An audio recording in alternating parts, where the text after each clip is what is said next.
चलिए देवघर से भी बड़ी खबर आपको बता दें, जहां बीजेपी कार्य समिति की बैठक का दूसरा दिन आज है। प्रदेश अध्यक्ष दीपक प्रकाश बैठक में शामिल होंगे। बैठक में पार्टी की रणनीति को लेकर चर्चा की जाएगी। तो ये इस वक्त की बड़ी और अहम जानकारी हम आपको दे रहे हैं देवघर जिले से, जहां पर बीजेपी कार्य समिति की बैठक का दूसरा दिन है आज।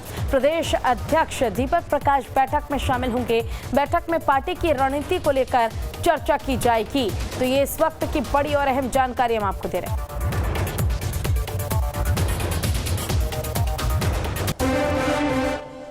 झारखंड बीजेपी अभी से ही चुनावी मोड में आ गई है। इसी कड़ी में सोमवार को बीजेपी प्रदेश कार्य समिति की 2 दिवसीय बैठक का आयोजन किया गया।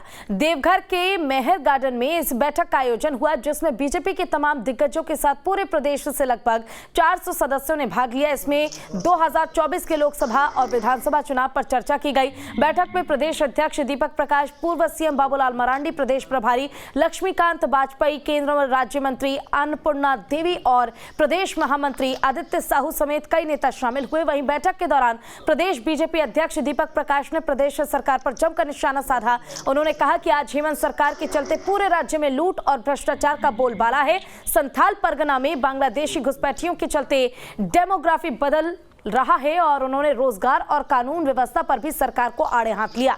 बता दें कि बैठक के दौरान दुमका से बीजेपी सांसद सुनील सोरेन ने एक राजनीतिक प्रस्ताव रखा, जिसका समर्थन विधायक अनंत ओझा के और साथी केदार हाजरा ने किया और प्रस्ताव को पास कर दिया गया।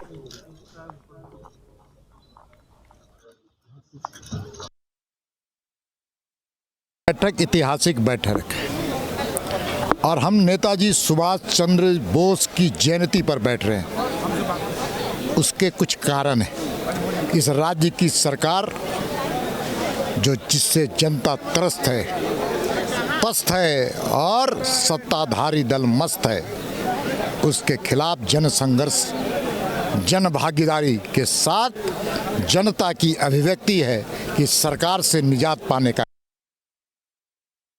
उखाड़ फेंकना है। संथाल परगना में कोई भी आदमी जो है भारतीय जनता पार्टी का मुकाबला नहीं कर पाएगा और संथाल परगना के 18 के 18 सीट जीतेंगे और भारतीय जनता पार्टी 70 सीट जीतेगी कैसे विधानसभा की, उसका ये आगाज है।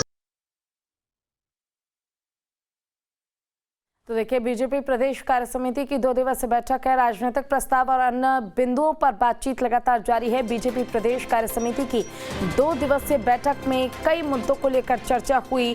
देवघर के मेहर गार्डन में हुआ बैठक का आयोजन। प्रदेश अध्यक्ष दीपक प्रकाश, पूर्व सीएम बाबूलाल मरांडी भी इस बैठक में शामिल हुए। प्रदेश प्रभारी लक्ष्मीकांत वाजपेयी भी इस बैठक में पहुंचे। वहीं प्रदेश महामंत्री आदित्य साहू समेत कई नेता इस बैठक में शामिल होने के लिए पहुंचे हैं और आगे की रणनीति तैयार की जा रही है। 2024 में झारखंड में होने वाले लोकसभा चुनाव और विधानसभा चुनाव को लेकर तैयारी की जा रही है और जिस तरह से आम चुनाव होना है, इसको लेकर भी भारतीय जनता पार्टी ने पहले ही कमर कस ली है कि दो सीट छूट गए हैं। उन 2 सीटों पर आखिर किस तरह से फतेह हासिल करनी है, भारतीय जनता पार्टी की बड़ी प्राथमिकता यही है। ज्यादा जानकारी के लिए हमारे साथ हमारे संवाददाता उत्तम वत्स जुड़ गए हैं। उत्तम, फिलहाल 2024 में होने वाले लोकसभा चुनाव, विधानसभा चुनाव को लेकर बीजेपी काफी एक्टिव नजर आ रही है। अमित शाह का भी आगमन हो गया और एक बार फिर से उनका आगमन होगा। किस तरह का वहां पर माहौल देखने को मिल रहा है? राजनीतिक सरगर्मियां किस तरह की हैं?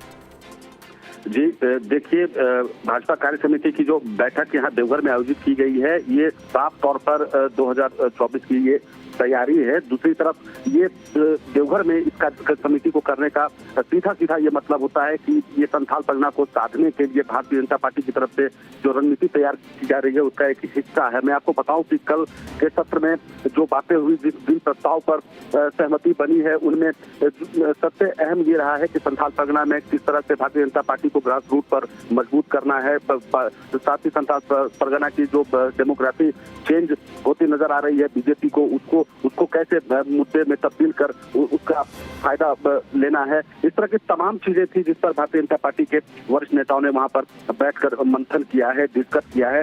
दूसरी तरफ मैं आपको बताऊं कि जो प्रदेश अध्यक्ष ने जो राजनीतिक प्रस्ताव वहां पारित हुए हैं, उसमें साफ तौर पर राज्य सरकार को घेरा है। इसमें उन्होंने लूट, झूठ और भ्रष्टाचार को छिपाने के लिए जो जोहार यात्रा कर रहे हैं उससे संबंधित उस पूरी यात्रा को बताया है। और आज भी अहम बैठक है। आज की बैठक में ये देखा जाना बेहद जरूरी होगा कि आज क्या प्रस्ताव लिए जाते हैं और किस तरह के फैसले किए जाते हैं। जी ठीक है उत्तम, आपका बहुत बहुत शुक्रिया इस तमाम जानकारी के लिए। फिलहाल